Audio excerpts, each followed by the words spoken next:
धृतराष्ट्र को इस युद्ध का सबसे बड़ा खलनायक माना जाता है। सोसाइटी के अंदर जब भी ये धृतराष्ट्र सिंड्रोम रहेगा, नेपोटिज्म बढ़ेगा।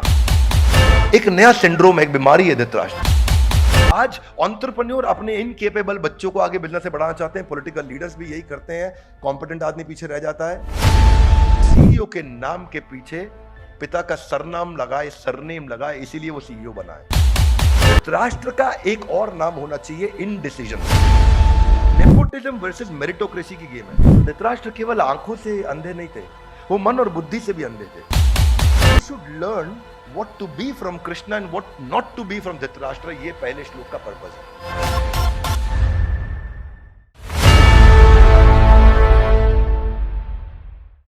ग्रंथराज श्रीमद् भगवद गीता की जय। आज से हम शुरू करने जा रहे हैं गीता इन एक्शन। पहले करेंगे हम मंगलाचरण। मंगलाचरण क्या होता है? आप ऑस्पिशियसनेस का इन्वोकेशन करते हैं। तो आप मेरे साथ में आंख बंद करके प्रार्थना कर सकते हैं। ओम अज्ञानतिमिरान्धस्य ज्ञानञ्जनशलाकया चक्षुरुन्मीलितं येन तस्मै श्री गुरुवे नमः।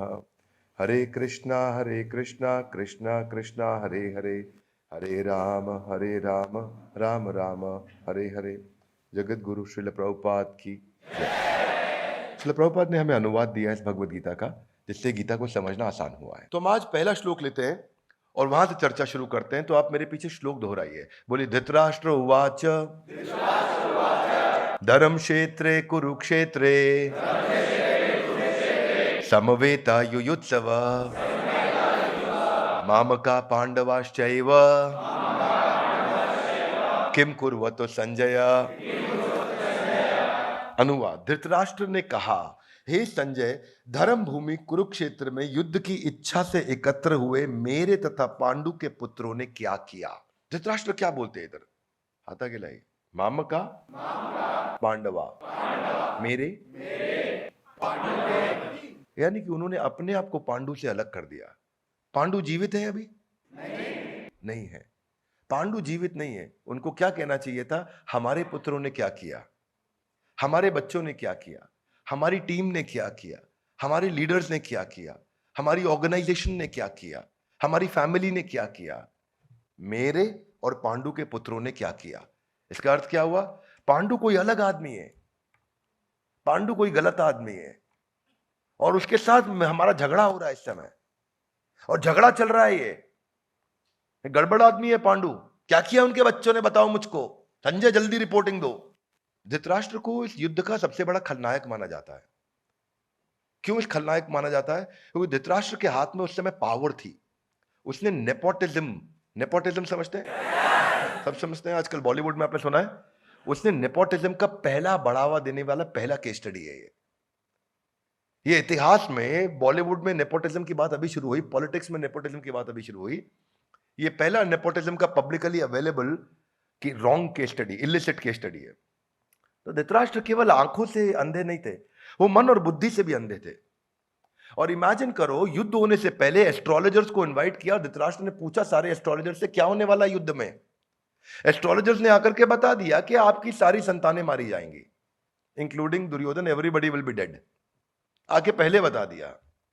और जिस व्यक्ति को यह पता चल गया, उसके बावजूद उसका अटैचमेंट इतना स्ट्रांग है कि वो एक इंटेलिजेंट स्ट्रांग डिसीजन नहीं ले पा रहा है कि मेरे को गलत काम मेरी आंख के सामने हो रहा है और मुझे इसको रोक देना चाहिए। उसको लग रहा है जीते मरते किसी तरीके से हो सकता है मौका मिल जाए कि मैं पांडुओं से साम्राज्य ले लूं और मेरे बच्चों को सब कुछ मिल जाए। So you deliberately you are choosing a wrong path. That is Dhritarashtra. Dhritarashtra को मालूम है सब खत्म हो जाएगा, still he is unable to stop the battle. बंद नहीं करा पा रहे हैं वो युद्ध, उनको रोक देना चाहिए था वहीं पर ही। इसको बोलते हैं स्टेटस को ट्रैप। जैसा चल रहा है चलने दो। और हम लोग की लाइफ में ऐसा बहुत होता है। Gita in action. हाथ आगे लाइए, come on, Gita in action. और ये स्टेटस को ट्रैप इतना बड़ा होता है कि आपको देखते देखते पता नहीं चल रहा कि आपकी संतानें मरने वाली हैं। सब everybody is going to die. मेरा पूरा साम्राज्य समाप्त होने वाला है, सब कुछ खत्म होने वाला है। तो धृतराष्ट्र का एक और नाम होना चाहिए इनडिसीजन। क्या नाम होना चाहिए? धृतराष्ट्र एक डिसीजन ना लेने का सबसे बड़ा उदाहरण है। ये वो व्यक्ति हैं, हाथ आगे लाइए, Gita in action. Everybody come on, Gita in action. ऐसा एक्शन लेना है गीता से। हमारे को समझना है कि मेरे लिए इसमें सीखने को क्या है। देखो, अगर बिजनेस नहीं चल रहा है, खराब चल रहा है और गड़बड़ चल रहा है, तो आप जब घोड़े से चल रहे हो और मालूम है कि घोड़ा पगला गया और गड़बड़ करेगा और तकलीफ करेगा, तो घोड़े से गिर जाने में समझदारी है, पर प्लानिंग करके गिरना चाहिए। वो मोर टाइम, कैसे गिरना चाहिए? घोड़े से प्लानिंग करके गिर जाओ चलते घोड़े से, तो चोट कम लगेगी। क्योंकि जिस दिन घोड़े ने जबरदस्ती गिरा के ऊपर आके चढ़ गया तो गेम ओवर हो जाएगा। क्या मेरी बात समझ आ रही है? तो अगर सिचुएशन को बदलना है तो इंटेलिजेंटली बदलना चाहिए था। धृतराष्ट्र की जगह कोई और होता बुद्धिमान आदमी, तो सामने पांडवों की टीम के 3-4 लीडर को और कृष्ण को बुला करके एक थोड़ा बैठ करके डिस्कशन, नेगोशिएशन कर लेते हैं। भाई देखो, बीच का कोई रास्ता निकाल लेते हैं। जब समझ में आ गया, एस्ट्रोलॉजर्स ने बता दिया, उनकी पावर को वो समझ रहे हैं।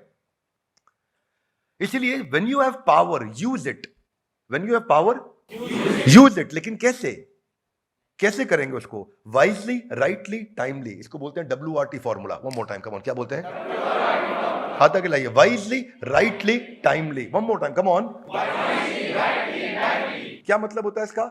वाइजली मतलब बुद्धि के साथ, राइटली मतलब ईमानदारी के साथ, टाइमली मतलब समय के साथ। हाथ आगे लाइए। वाइजली मतलब बुद्धि के साथ, राइटली मतलब ईमानदारी के साथ। ईमानदार नहीं थे धृतराष्ट्र। और टाइमली मतलब बच्चे सारे 100 के 100 पुत्र मारे गए, उसके बाद करने का डिसीजन कोई फायदा रह गया? नहीं। ऐसा ही देखते देखते जिंदगी में समय स्टूडेंट के हाथ से निकल जाता है। एक एंट्रेंस में फेल हुआ, दूसरे में फेल हुआ, तीसरे में फेल हुआ। हाथ आगे लाई। क्यों? क्योंकि वाइजली, राइटली, टाइमली उसने एक्शन नहीं लिए। हाथ आगे लाइए। Gita in action, not in theory. We will discuss Gita in action. Game changer है ये ग्रंथ। जो आदमी भगवत गीता एक बार पढ़ लेना, उसके बाद से कुछ पढ़ने की जरूरत नहीं। जिंदगी भर का एडिक्शन, एक मूवी को दूसरी बार नहीं देख सकते आप जिंदगी में, लेकिन भगवत गीता को जिंदगी भर लगातार हर जन्म में पढ़ सकते हो और आपको लगेगा हर बार के फ्रेश सबसे पावरफुल ग्रंथ है। ये ताकत है भगवत गीता की। आज धृतराष्ट्र को बोलते हैं ये एक नया सिंड्रोम है, एक बीमारी है धृतराष्ट्र। इसको बोलते हैं कारपेट के नीचे सिंड्रोम। क्या बोलते हैं? क्या होता है ये कारपेट के नीचे सिंड्रोम? कभी काम वाली बाई को देखा है? धृतराष्ट्र में और काम वाली बाई में कॉमनैलिटी बताता हूं आपको। अपमान करने के लिए नहीं बोलूंगा, पर रिपोर्ट करने के लिए बताऊंगा कि काम वाली बाई की अगर नजर हट जाती है और देखती है कुछ गंदगी है, तो चलते चलते साफ करते करते कारपेट के नीचे छोड़ के निकल जाती है, नहीं तो लंबा काम करना पड़ेगा। क्या मेरी बात समझ आ रही है? ऑर्गेनाइजेशंस में ऐसा बहुत होता है, सामने आपके कंपनी में गलती हो रही है, भारी गलती हो रही है, लेकिन लीडर चुप रहता है। अरे भी बता दूंगा तो डांट पड़ेगी, बता दूंगा तो मुझे काम करना पड़ जाएगा, अरे बता दूंगा तो खुद ही सॉल्व करना पड़ जाएगा, तो चुप रहता है। हाथ आगे लाइए। कारपेट के नीचे। तो जब आप कारपेट खोलते हो, कीड़े ही कीड़े निकलते हैं। कुछ महीनों के बाद जब आप कारपेट खोलते हो, कीड़े ही कीड़े निकलते हैं। देखा आपने? छोटे छोटे कीड़े, मिट्टी, गंदगी निकलती है। धृतराष्ट्र वाज प्रैक्टिसिंग कारपेट के नीचे सिंड्रोम। हाथ आगे लाइए। कैसे? देख रहे हैं सब गलत हो रहा है, लेकिन चुप बैठे। जो गलती हो रही कारपेट के नीचे डाल के चुप। उनको चैलेंज किया था, विदुर ने पहले ही चैलेंज किया था उनको। उधर के सबसे इंटेलिजेंट लोगों ने चैलेंज किया कि Dhritarashtra is blind, he should not be made the king. Dhritarashtra को राजा नहीं बनाना चाहिए। और धृतराष्ट्र अपने, अगर वो चेयरमैन है बोर्ड के और देख रहे हैं कि बोर्ड में दोनों प्रकार के मेंबर्स हैं, मेरे बोर्ड में शकुनी भी अवेलेबल है which is the evil one, और मेरे बोर्ड में भीष्म पितामह भी अवेलेबल है who is the gentle one, I should listen to both of them. लेकिन मैं सुन नहीं रहा हूं भीष्म पितामह को। यानी कि बोर्ड में एडवाइजर तो बुद्धिमान थे, लेकिन मैं उन एडवाइजर की एडवाइजरी ले नहीं रहा। हाथ आगे लाइए। क्यों? मैं और मेरा, मैं और मेरा, मैं धृतराष्ट्र, मेरा पुत्र दुर्योधन, हमको सब कुछ मिलना चाहिए। और यही बायस जो है ना, स्टेटस को ट्रैप, इसी ने काम खराब किया। What is WRT formula? याद रहेगा आपको? क्या है? One more time, come on. Wisely, याद रखिए इसको। सोसाइटी के अंदर जब भी ये धृतराष्ट्र सिंड्रोम रहेगा, नेपोटिज्म बढ़ेगा। और वो नेपोटिज्म क्या है? आज एंटरप्रेन्योर अपने इनकेपेबल बच्चों को आगे बिजनेस से बढ़ाना चाहते हैं, पॉलिटिकल लीडर्स भी यही करते हैं, कॉम्पिटेंट आदमी पीछे रह जाता है। आज सोसाइटी में डॉक्टर्स, जजेस, लॉयर्स, चार्टर्ड अकाउंटेंट कई दफा ऐसा करते हैं कि जहां पे वो ऐसे एक आदमी को आगे बढ़ाते हैं, उसको पोस्ट देते हैं, पोजीशन देते हैं। इससे नेशन सफर करता है, इससे साम्राज्य, पूरा साम्राज्य सफर करता है। और स्टीव जॉब्स का हमेशा कहना है कि reason that privately owned company doesn't last beyond 3 generation, दादा पिता पुत्र के बाद खत्म हो जाती है प्राइवेटली ओन्ड कंपनी ज्यादातर। हाथ आगे लाइए। क्यों? क्योंकि सीईओ के नाम के पीछे पिता का सरनाम लगाए, सरनेम लगाए, इसीलिए वो सीईओ बना है, इसलिए नहीं बना कि वो कॉम्पिटेंट था। तो एक्शन क्या होगा? हाथ आगे लाइए। गीता इन एक्शन ये होना चाहिए कि अगर परिवार साथ में जुड़े हैं तो धृतराष्ट्र को बोलना चाहिए, भाई तेरा शेयर है, कंपनी में तेरा शेयर है, लेकिन काम कॉम्पिटेंट आदमी को करने दो, ऑपरेशंस कॉम्पिटेंट आदमी करेगा।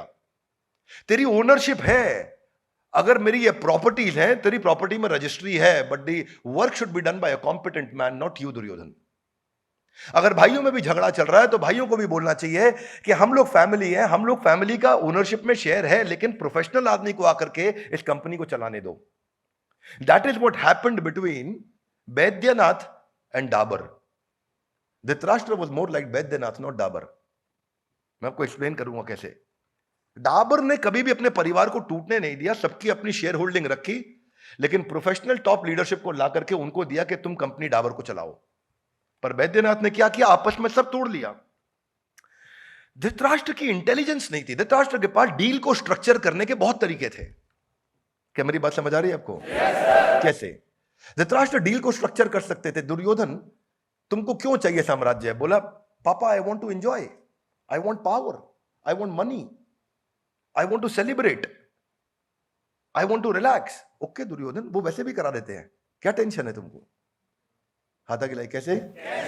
अगर पांडव ज्यादा कॉम्पिटेंट हैं तो हम पांडवों से नेगोशिएट कर लेते हैं कि तुम ऑपरेशंस को रन करो, तुम साम्राज्य चलाओ, साम्राज्य को प्रॉफिटेबल बनाओ, प्रॉफिट का 10% रॉयल्टी इनकम दुर्योधन को दे दो, वो चुपचाप बैठ के खाता रहेगा।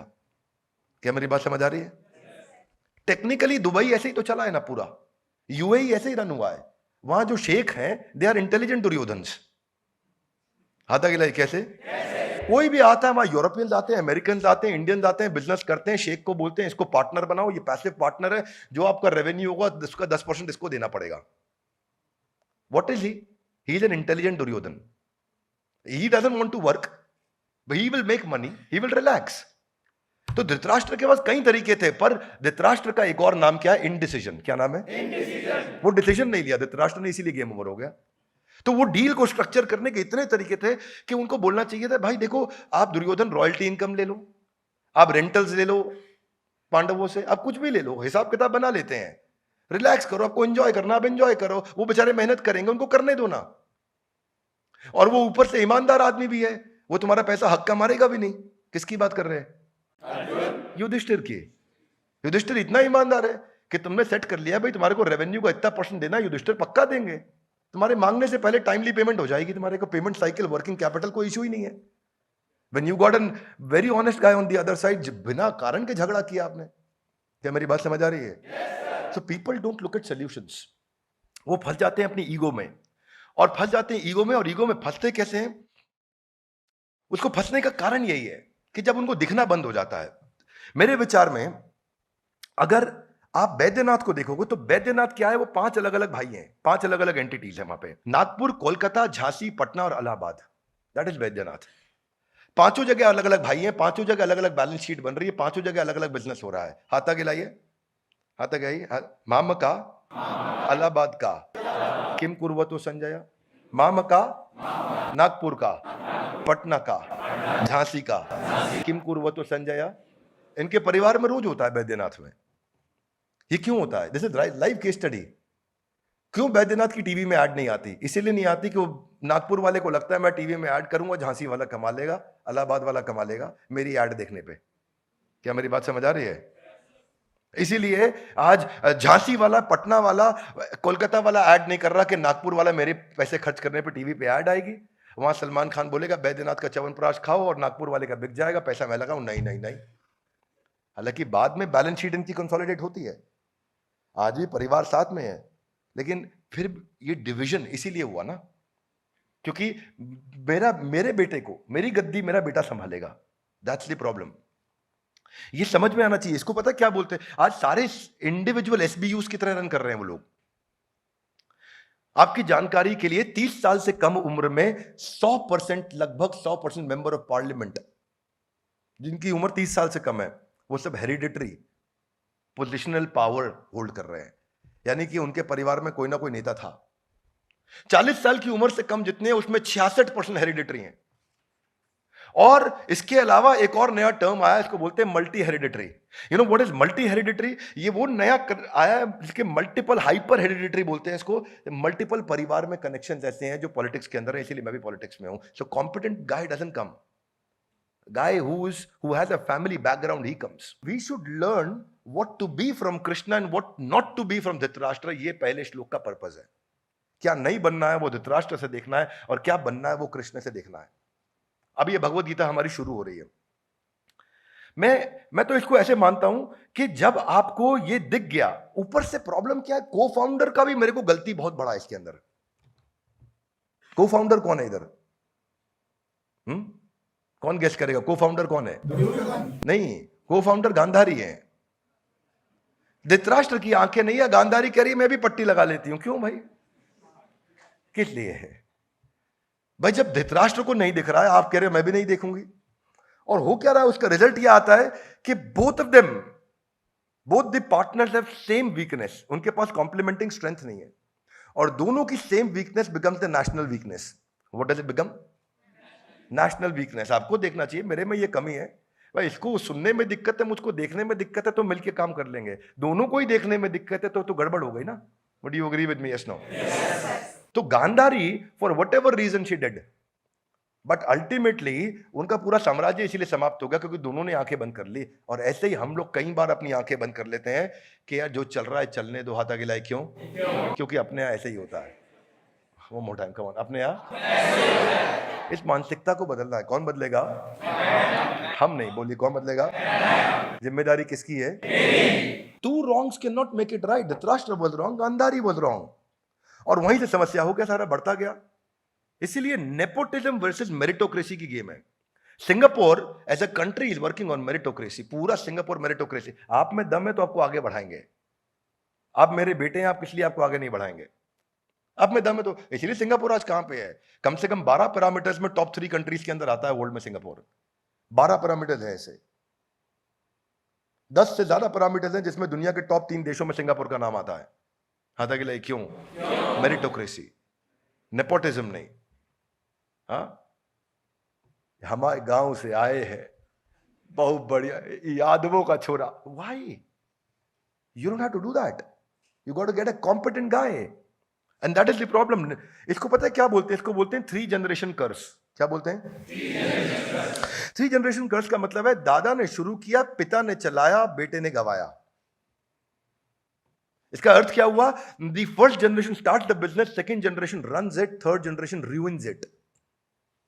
3 जनरेशन कर्स। और 3 जनरेशन कर्स में बिजनेस के अंदर 3 जनरेशन नहीं लगती हैं। एक्चुअली बिजनेस के अंदर 3 लीडरशिप लगती हैं। 3-3 साल में एम्प्लॉय कंपनी छोड़ के चले जाते हैं, खत्म, बहुत जल्दी खत्म। ये कोई धृतराष्ट्र ने टेक्निकली जो किया वो इलीगल नहीं है। कि मैं आज फॉर एग्जांपल, मेरे को थोड़ा बॉलीवुड का एक्सपीरियंस कम है, नाम कम मालूम है। मैं डेविड धवन हूं और मेरे बेटे का नाम क्या है? वरुण धवन को मैं आगे बढ़ा रहा हूं।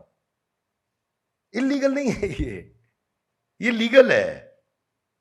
मैं ये नहीं कह रहा हूं कि धृतराष्ट्र दुर्योधन को आगे बढ़ाना चाहता है, इलीगल है, लेकिन इंटेलेक्चुअली राइट डिसीजन नहीं है। बस क्या नहीं है? ना उसके खुद के लिए, ना बाकी। दुर्योधन के खुद के लिए भी ठीक नहीं है, क्योंकि ऐसा सर्कमस्टांसेस क्रिएट किया, अनएथिकल है, इसीलिए दुर्योधन इलीगल हो गया।